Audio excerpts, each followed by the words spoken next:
Before starting the upgrading process, it is always better to have a backup copy of existing operating system. If anything goes wrong, you can restore your previous operating system at any time. To create a system backup, go to Control Panel. When Category View is selected, go to under System and Security section.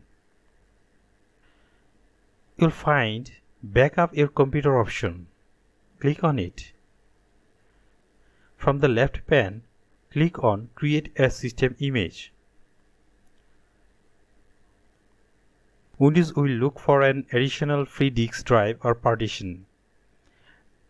Also, you can select a DVD drive to create backup DVD. Go to the next window and click Start Backup button. It will take few time and wait until the backup process completed. If you need restore your backup, go to Control Panel again.